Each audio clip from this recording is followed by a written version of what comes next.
Apache helicopters and Hellfire missiles to be used against the civilian population in an open-air prison. We act as Israel's veto inside of the UN and protect her throughout the world. Palestinians have been very clear. We are not victims in need of aid. We're an occupied people in need of freedom. And tax dollars, campus investments, and community investments are standing in the way of that freedom.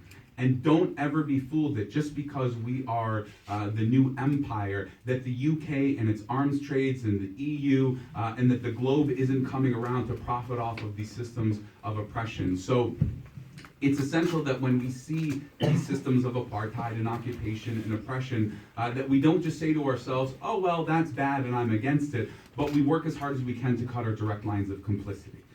So when on campus they say, well, you know, we want to be neutral in the situation, there's nothing neutral about actively investing in oppression and profiting off of it.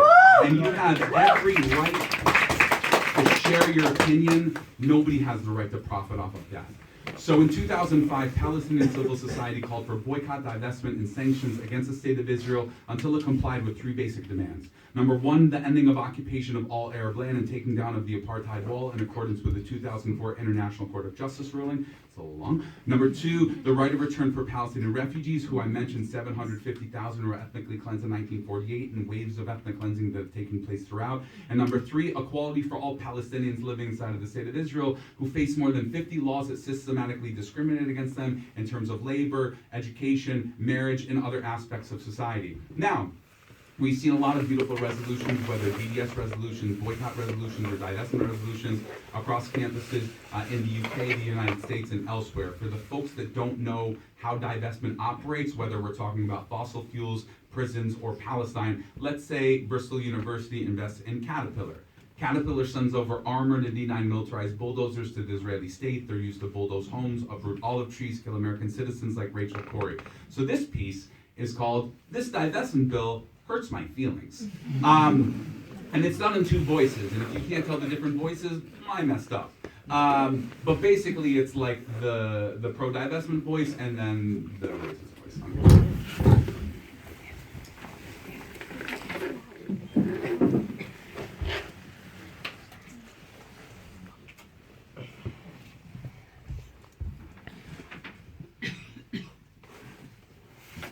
I feel like I'm gonna do this. This divestment bill, can you see me when I go this far? Oh, okay, all right. Sorry. That was more for me than it was for you. This divestment bill, it hurts my feelings.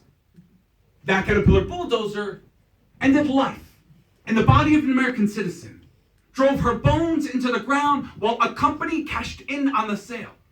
The claws of D9 bulldozers unearthed the livelihood of occupied Palestinians, uprooting their graveyards to make way for illegal settlements. But we need a positive campus climate. While HP stock rises on division, producing technology to segregate Palestinians, biometric IDs at checkpoints, enhancing the naval blockade of an open-air prison, Palestinians on campus, they listen to words like positive, climate, hurt feelings, knowing their tuition invests in companies raining terror on loved ones. That's suffering, like their voices, is non-existent to student board members looking for cushy jobs at top 5 law firms. But this divestment bill, it's divisive. The Montgomery bus boycott, divisive. The Great Boycott, one-sided, abolishing slavery, radical, Nelson Mandela, a terrorist, indigenous, savages, women's suffrage, complicated, desegregation, provocative, Hiroshima security, internment camps of necessity, Bantustan autonomy, Iraq liberation, Palestine barren. There is always going to be an excuse. Woo! Catchphrases, talking points, strip away names and faces. We're being militant, unreasonable. There's context to this oppression. The word apartheid, it makes you feel, well, uncomfortable. It's apartheid, by definition. Fits the 73 Convention. By law, it is a crime against humanity. 2 sets of laws for 2 people, labor, land ownership, access to education, 50 laws of discrimination, 70 years of colonization, 27,000 homes demolished, nearly 1 million arrested since '67. Whoa, whoa, whoa! No one said Israel doesn't have problems. But why are they singling out on campuses? You mean like Darfur, Tibet, South Africa, sweatshops, Coca-Cola, animal testing, the Keystone Pipeline, the prison industrial complex, fossil fuels, teacher unions, university cuts, and bottled water? The real question, why are you singling out any injustice for protection? Let me get the next one for you. Israel is democratic. Israel is democratic.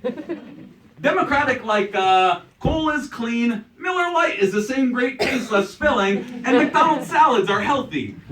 These are not imagined scenarios. Our tuition dollars are profiting off of death. Divestment is the next step. This is not about a nation or a people, but what's being done to people in our names, with our currency. This university won't liberate anyone, but it can choose to cease making a buck off of misery. Vote yes for divestment.